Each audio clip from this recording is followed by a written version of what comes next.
A paz do Senhor Jesus Cristo, amados irmãos. Estamos concluindo hoje a parte 12 do tema Finalmente Sinceros. É uma transição tremenda da carne para o espírito. Não que estejamos esgotando o tema. Estamos num processo, né, irmãos? Melhoramos muito desde o início dessa série, no entanto, nossa alma ainda está sendo restaurada, a viva sua obra ao longo dos anos. Por isso, nós sabemos que este estudo deu para nós um direcionamento. Agora nós vamos seguindo, nos humilhando, adorando a Deus, fazendo boas obras, perseverando mesmo. Porque Deus começou em nós a boa obra, Filipenses 1,6, é fiel para ir completando até a volta do Senhor Jesus Cristo. O que Cristo nos tornou na cruz do Calvário, o Espírito Santo está abrindo os nossos olhos para que nós nos tornemos no desempenho, para que consigamos dar substância, manifestar, né? Fazer aparecer no visível o correspondente daquilo que somos na nova natureza. Portanto, a nova natureza, ela gera fruto, o fruto do Espírito. Assim como uma macieira gera maçãs, a nossa nova natureza gera, pelo poder de Deus, nosso Espírito, um novo cenário. Mudando o nosso coração, o nosso pensamento, nossa alma, e mudando o nosso ambiente, transformando o nosso mundo, porque ele se tornou imperfeito por causa da queda, da mentira, das fortalezas do diabo. Mas Jesus retomou o domínio e derramou sobre nós abundantemente a sua graça no nosso coração. O amor de Deus foi derramado em nosso coração, Romanos 5,5. É a presença do seu Espírito nos ajudando em nossas fraquezas. Estamos bem no meio de um processo, nossa alma está sendo restaurada. Todos nós precisamos ter paciência uns com os outros, porque somos muito imperfeitos. Estamos ainda sendo trabalhados, né, irmãos? Até o final da nossa vida, não sabemos o quanto não sabemos e o quanto somos imperfeitos na alma. No entanto, no espírito somos perfeitos, assentados nas regiões celestes, e vamos meditar no espírito para que a nossa fé deslanche, e quando as escrituras revelarem a nossa carne, confessamos crendo no perdão, crendo que o Senhor não apenas perdoa, mas continua o processo. Então, esse trabalhar duplo do Espírito, que é restringir a carne, né? Demolir, destruir raciocínios, pensamentos, hábitos, tudo aquilo que é pecaminoso, e edificar, multiplicar aquilo que é do Espírito. É uma transição tremenda, carne para o Espírito, onde nós tínhamos hábitos ruins, e agora o Senhor está trabalhando para implantar o fruto do Espírito em substituição. E eu e você estamos aqui, irmãos, de glória em glória, de fé em fé, tão agradecidos a Deus e crendo mesmo, né? Esperando de todo o coração algo extraordinário hoje que nunca experimentamos. É sempre um avanço, um progresso que o Senhor tem para nós no Espírito. Olha, amados, quando nós compreendemos por revelação, isso vai crescendo, sabe? Que em Cristo somos aceitos, que no amado somos justiça de Deus. Então, a Bíblia fala que sem medo agora, sem medo, em justiça e santidade. O que é em justiça? Em espaço, né? Justiça. Na justiça, né? Ou seja, no desempenho que eu não tenho que produzir, eu ganho. Conforme eu contemplo o Senhor, a justiça é o efeito, é o fruto. Sabe, olhar para o Senhor é tão nutritivo, o seu olhar de amor afasta todo medo, o seu olhar de amor transmite graça, de maneira que o fruto aparece. Quando Jesus olhava para uma pessoa doente, ela era curada. Quando ele falava, ela era curada, porque o que sai de Jesus, a graça que flui, que emana dele, é benéfico. De maneira então que quando estamos ouvindo a palavra de Deus, estamos sendo nutridos com graça. Porque a palavra de Deus transmite ao sincero, debaixo do sangue de Jesus, vivificação e transformação. O que nós vemos então, que através da palavra estamos sendo alimentados com graça e somos transformados. Portanto, a justiça é essa capacidade de ter o mesmo desempenho. Santidade e justiça. Santidade, servo bom, justiça, fiel. Imagem, santidade, justiça, desempenho. Então, a santidade é esse querer. Jesus movido de íntima compaixão. esse querer novo. Aonde antes nós éramos egoístas, pensávamos em nós mesmos, agora estamos orando pelos enfermos, estamos consolando os tristes, expulsando demônios, pregando o evangelho com a intenção de ver as pessoas se arrependendo e se convertendo, né, na seara do Senhor. Então este envolvimento com a agenda de Deus, com Deus, esse envolvimento em ajudar pessoas, é, sem dúvida, santidade. Santidade é estar, como diz a Bíblia, amando, perdoando, fazendo o bem, não se misturando com os contatos deste mundo, seja com o pecado, mundanismo, carnalidade, renunciando, né? Então, a Bíblia diz que santidade é visitar os órfãos, as viúvas, nas suas tribulações, e não se contaminar nos contatos com este mundo. Então, vemos aí que a santidade é uma comunhão com o Senhor, uma correspondente ação em favor de pessoas e uma renúncia dos pratos de lentilha do inimigo. Então, santidade fala que tudo que diz respeito à vida e piedade nós recebemos pela presença do Espírito Santo no nosso coração. Aí tá, olha, santidade, essa capacidade de pensar, sentir, agir de acordo com a palavra cada vez mais, né? E justiça, então, é o fruto, é o desempenho, são as obras. Se o salmista diz uma coisa, pedir ao Senhor e a buscarei. Então tem a intenção e a atitude correspondente. Então a intenção pura, né? Som do meu coração, só o Senhor conhece nossas intenções, só o Senhor sabe realmente como é que nós somos por dentro. A Bíblia diz, nada julgueis antes da hora, porque o Senhor julgará as intenções ocultas do coração. Muitas vezes nós podemos ver o desempenho, mas nós não vemos a intenção do coração. E Deus, ele não olha a aparência, ele olha o coração, né? Portanto, vemos como Abraão falhou, Noé falhou, né? Vemos como Moisés falhou, mas eles eram um homem de Deus, por quê? Por causa do coração, não por causa do desempenho. Às vezes o seu desempenho pode ser bem falho, mas o teu coração está ali se arrependendo, né? Se entregando a Deus, procurando, né? Ser transformado com orações, jejuns e súplicas. Então, Deus não vai levar em conta as eventuais falhas. Lá em 1 João 7, isso não está sendo computado contra você que está realmente querendo viver a palavra de Deus, né? A Bíblia diz em Romanos 3:27, também em Romanos 4:5, que Deus não está computando o desempenho daquele que reconhece, que confia em Cristo e que precisa ser santificado. Lá em 1 Coríntios 11:31, se quando eu chamo o pecado de pecado, Deus se torna meu advogado, ele não vai me castigar por aquilo, nem me condenar por aquilo. Ele vai se tornar responsável voluntariamente por amor, para me ajudar em todo o processo. Ele me justifica no momento 1, no momento que o ladrão na cruz falou que cria em Cristo e que estava arrependido. Daquele momento Deus se tornou seu advogado, seus pecados não eram mais computados. O que era computado era a fé. E dali por diante Deus trabalharia para que ele fosse salvo. Então no momento em que nós nos humilhamos, nenhuma condenação há. Não há condenação. O que há é um trabalhar de Deus para nos absolver, perdoar e nos ajudar a mudar. Porque não é só uma questão de perdão e fazer de novo, perdão e fazer de novo. É uma questão de nós conseguirmos parar com aquilo. E é um processo, né, gradativo. Deus sabe que se houver sinceridade haverá mudança. Se a gente pede perdão, faz de novo, pede perdão, faz de novo, não está tendo um arrependimento sincero, assim é uma confissão de boca para fora, né, o destemor. Agora, se formos sinceros realmente em dizer, Deus, me ajude a ter nojo desse pecado e eu abandonar esse pecado, não quero só o perdão. Lá em Provérbios diz que aquele que confessa é com a intenção de abandonar, né? Provérbios 28:13. Isso é realmente um arrependimento maravilhoso, onde nós não queremos apenas só o perdão de Deus.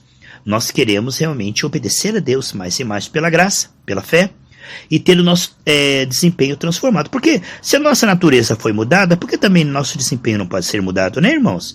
Aquele que mudou a nossa natureza, né, que falou que Abraão, sendo o corpo amortecido, seria pai de uma multidão, não parou na afirmação que ele era um pai de uma multidão. Não parou ali, mas trabalhou num processo para que ele se tornasse no visível, né? Aquele que disse para José que ele iria reinar no mundo inteiro, não parou nessa declaração, começou com essa declaração. Então quando Deus fala, ele nos torna, ele nos capacita para aquilo, mas aí nós entramos num processo, como Davi para ser rei passou por um processo, como Daniel passou por um processo, mas na verdade nós vemos que tudo que Deus declarou Deus os tornou, com o tempo, também no desempenho. Então nós não podemos nos conformar apenas em ser declarados ganhadores de almas, não podemos apenas ser espiritualmente vivos, mas também frutíferos no desempenho. Nós cremos que aquele que declara também nos torna correspondente no visível. Isto é maravilhoso. O que nós já somos por essência no homem interior, tocando a alma, tocando as emoções, pensamentos, sentimentos e desejos, tocando o desempenho, fluindo através da nossa voz, nossa imposição de mãos e beneficiando as pessoas gratuitamente.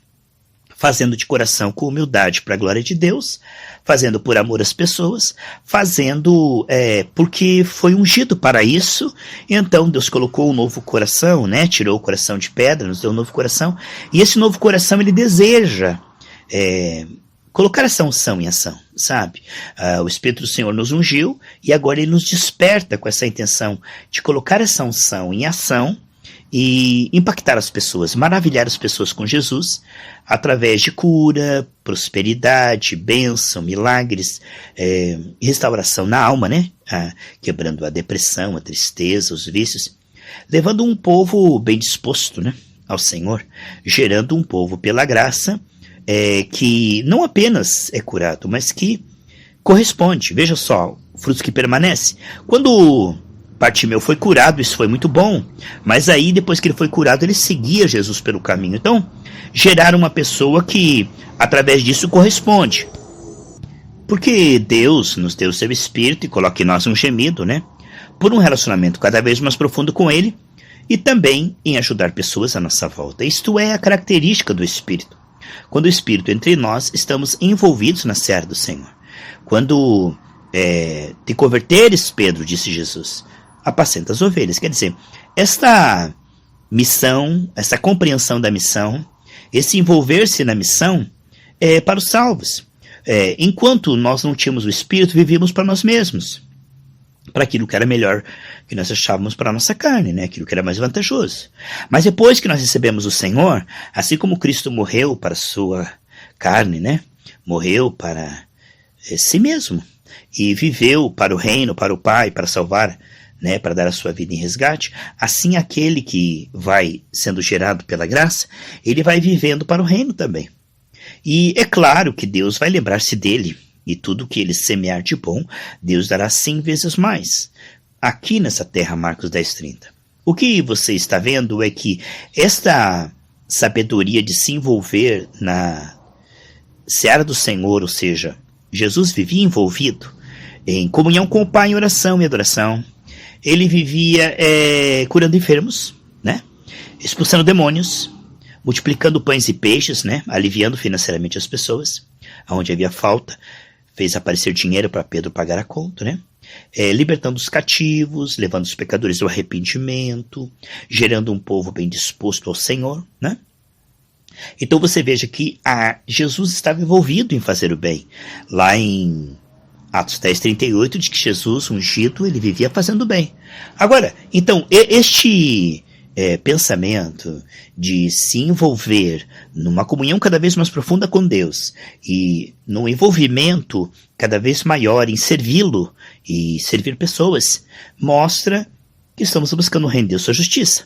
Pois buscar o reino de Deus e a sua justiça, Mateus 6:33, Lucas 17:20 e 21, Romanos 14:17, buscar o reino de Deus é então estar se arrependendo, se entregando a Deus para níveis mais profundos de comunhão, revelação, transformação, né? É um trabalhar interior que flui para fora como justiça. Então o reino de Deus, nosso relacionamento com o Senhor, e justiça é o desempenho correspondente à frutificação que vai fazer com que ele seja glorificado pelo nosso desempenho cada vez melhorado. Mas nós somos imperfeitos, certo? Portanto, o mais santificado dos homens sempre tem partes falhas, certo, meus irmãos? Pedro ali, na sua primeira pregação, ele ganhou 3.000 almas, na segunda pregação ganhou 5.000 almas, só que depois lá em Gálatas ele foi repreendido por Paulo porque estava falhando. E não ficou chateado com isso. Então, mesmo os homens mais santificados são muito imperfeitos, né? Mas são sinceros. Então você não vai ver nas fileiras do Senhor homens e mulheres perfeitos. Você vai ver homens e mulheres perdoados, sinceros, que continuam se humilhando e continuam servindo ao Senhor, segundo o nível que já alcançaram, né? Filipenses 3,16 diz que cada um ande conforme o que já alcançou. Em Eclesiastes 9 diz, olha, tudo que vier à tua mão, faça conforme as tuas forças atuais. A Bíblia diz que quem é fiel no pouco, no muito Deus te colocará. Se você pega um profeta, um pastor, um pregador, e você for olhar o desempenho dele atual, você vai ver um monte de defeitos, em todos. Mas se ele for sincero, você vai ver que a unção está fluindo mesmo assim, que Deus está operando, né? Que Deus perfeito está fluindo através de vasos imperfeitos. Se não formos hipócritas, se formos sinceros, Deus nos perdoa e continua fluindo. Agora não podemos dar desculpa que somos falhos para continuar brincando com o pecado, escondendo o pecado, teimando no pecado, né? Porque aí naquele dia o Senhor vai dizer, apartai-vos de mim que eu não te conheço. Se a gente se folga e diz, Deus está operando, vou brincar com o pecado. Naquele dia, muitos dirão, Senhor, expulsamos demônios, curamos enfermos. Ele vai dizer, não te conheço, né? Porque a pessoa, ela se contentou em ver Deus fluindo através dela, operando através dela e tocando outras vidas, né? Judas, pessoas foram tocadas através dele, foram curadas, libertas, né? Ele expulsou demônios. Então ele estava contente em ver Deus operando em favor dele, né? Dando tudo o que ele precisava e operando através dele. Então isso é muito perigoso, quando você se contenta em ver Deus operando a teu favor, te abençoando, te abençoando, te abençoando, e operando através do que você faz, mas não operando no seu coração. Então Judas nunca creu em Deus, nunca ele creu em Jesus. O problema de Judas é que ele nunca creu em Deus, nunca creu na palavra. Os milagres, tudo aquilo ali não fez ele crer. Ele não creu em Jesus, no perdão de Jesus, na salvação de Jesus, ele não creu. O problema de Judas era a incredulidade, entende? Mesmo os dons não o salvaram. Mesmo todo o favor de Deus não o salvou. Aquele povo no deserto, mesmo a água saindo da rocha, os milagres, a coluna de nuvem, mesmo todas aquelas bênçãos, não o salvaram. Por quê? Porque eles não corresponderam. Então, na verdade, se nós não entregarmos nosso coração e não nos arrependermos, por mais que Deus abençoe, por mais que Deus opere no nosso ministério, não seremos salvos. Porque no céu não vai entrar nada que contamine, né? Se eu estou pregando a palavra de Deus e tiver pecado escondido, né? Uma mágoa, ressentimento, soberba, se eu tiver no meu coração pecado escondido, naquele dia não vai adiantar nada. Deus ter operado, curado. Quantos que aprenderam através dos ensinos? A Bíblia diz que se o justo morrer contaminado, não será lembrado sua justiça, né? Portanto, não é só uma questão de justiça. A Bíblia fala santidade e justiça, né? Sem a paz com todos, sem a santificação, ninguém verá o Senhor. Quanto a nós queremos ter paz com todos, né? Então nós devemos estar sempre perdoando, procurando ter paz com todos, perdoar aqueles que porventura possam estar contra nós, ou torcendo, ou falando contra nós, perdoar e abençoar, orar, jejuar, né? E estar em paz com todos, né? Não desejar o mal para ninguém. Agora, não poderemos ter só amigos, porque até Jesus teve inimigos. Isso é coisa normal. Então é muito normal que as pessoas não gostem de você. Agora, se for por um motivo que você realmente está falhando, você precisa se arrepender. Eu preciso me arrepender. Se alguém estiver falando mal de mim, for algo que eu realmente estou fazendo, né? Que a minha consciência me culpar e que eu ver que eu realmente estou errando, eu devo me arrepender, né? Eu devo reconhecer. Agora, se alguém te disser algo que você está fazendo ou não fazendo, e a tua consciência não te culpa, e se Deus não está falando isso, e se você tem paz com Deus, apenas perdoe essa pessoa. Entende? Deixe que fale mal de você, não tem problema. Se você não está fazendo aquilo, podem falar mal, podem falar mal, podem falar mal. Não tem problema nenhum. Agora, se o que estão falando você realmente está fazendo, né? Se alguém falar de mim algo que eu realmente estou fazendo, que a minha consciência me culpe, que Deus me mostre que eu estou fazendo, eu devo me arrepender e pedir perdão para aquela pessoa. Portanto, se você falha, você deve pedir perdão para a pessoa. Eu devo pedir perdão. Se em algo que eu fizer, eu falar, não, isso aqui eu falhei, Deus me mostrar, eu não tenho problema de pedir perdão. Há uns meses atrás eu pedi perdão 3 ou 4 vezes para os irmãos de algo que Deus me mostrou que eu estava errado. Eu não tenho problema de pedir perdão 10, 20 vezes para o irmão, não tenho problema. A questão é que se eu não tiver errado, eu não vou pedir perdão. Mesmo que as pessoas possam pensar que eu estou errado ou pensar que você está errado, se você está certo diante de Deus, se você está em paz, fique firme no que Deus falou com você e não se importe com a opinião de mais ninguém, absolutamente ninguém.